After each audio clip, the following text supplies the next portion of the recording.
สวัสดีท่านผู้เบิ้งมื้อนี้บ่าววี่สิมาบริจาคเครื่องเนาะมาบริจาคเครื่องอยู่บ้านคือโอกาสเป็นจังได๋ไปเบิ่งนํกันเนาะสิมีน้อยมีหลายซ้ำหาได้โอเคไปเบิ่งนี่เด้อผู้บริจาคเสื้อนี่ป้าเถิดซักเบิ่งกันได้นะนี่บริจาคเครื่องสิไปบริจาคพี่น้องเมืองลาวนี่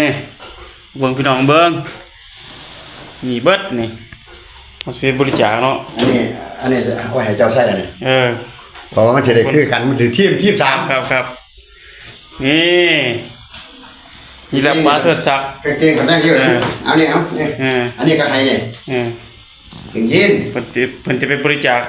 ฝากไปบริจาคพี่น้องเมืองลาวเด้อพี่น้องเด้อเอาไปโลกคอนเทนต์นำเด้อนี่ละเรื่องจะมาหาใครก็ได้บริจาคบ้านมันบ้านไหนน่ะอันนี้หนทางเฮาสิไปบริจาคเนาะหนทางก็ประมาณนี้แหละไปบ้านบรรยากาศไปบ้านอันนี้เพิ่นเฮาก็ได้เทคอนกรีตเบิ่งพี่น้องเด้อเบิ่งเด้อพี่น้องเจ้าเด้อเอาบุระโต2โตแล้วมันจะพอกันบุระโตเรียนลงงานเร็วเร็ว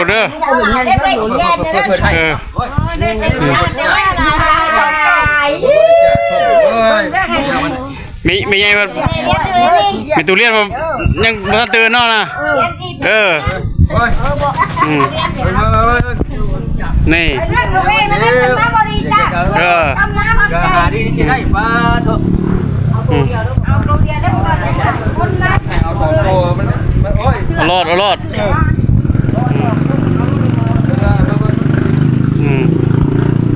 โอ้ยอย่ามาใช้โอ้ยเลยมึงเป็นบุญนะเฮ็ดคักบานนี่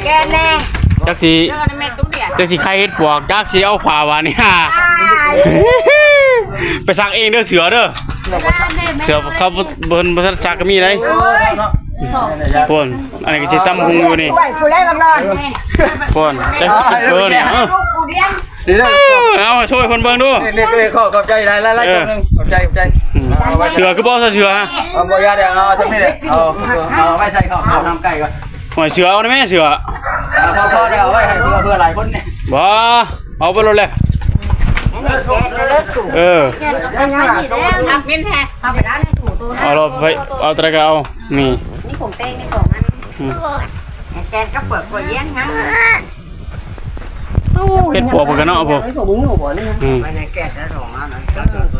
ในพับขึ้นแล้วมันจะแก้น่ะผักเชยเนาะตัวได้นุ่งอะไรกันน้องนี่บรรยากาศบ้านยังมูถ้ากันมาได้หลายคนอยู่ทั้งหลายมือตัวนี้พร้อมตักเมียนนะหลายคนอีแกนก็เปิดก็จุ่มตัวใหญ่ตัวหน่อยแล้วตัวน้อยเด็กได้จ้อยกะเอาตัวน้อยเลยตัวน้อยเอามาดันเพิ่นเสียมาฝากไหมดอกมาใจดีมีแห้งมาเบิ่งนี่บ้านนี่จักบ่ต้มยังนี่ต้มน้ำยังนี่ฮะตรงนี้กาแฟเพิ่นมาก่อนพักนี่ทีมงานผมมาประทันครบแล้วทีมงานผมประทันครบได้เนี่ยทีมงานผมจะไปใช้เบิร์ด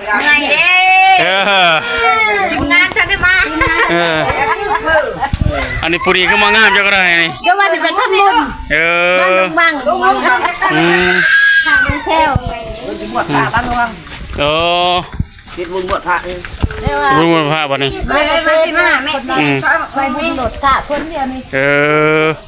ถึงมาดังพวกตุ้งแก่จะอะไรมาไปอยู่หาเย็นนี่บรรยากาศเงื่อนพนได้เราไปตลาดขายทำไมเย็นเนอะ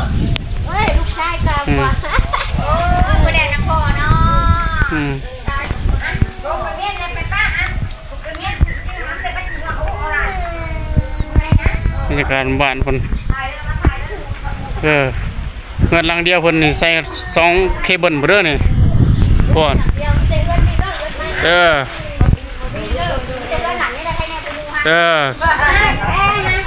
มีเคเบิลจานดาวเทียม2อันบ่ได้ไม่ธรรมดาได้ยังไปจากการเราเพียงห้านี่แหละการเราเพียงไม่มีเพียงการเราเพียงมีโทรศัพท์เป็นตลาดน้อยพอมีเนาะเอาละป้ามีแกงแรกทั้งสามคนมาบริจาคคักแล้วไปที่บักเป้กินเฟอวันนี้กินเฟอก่อนก่อน กินเบื่อแมวกินเทียน อันนี้ผู้เฒ่าร้านนี่เฒ่าร้านนี่ ไว้หลาน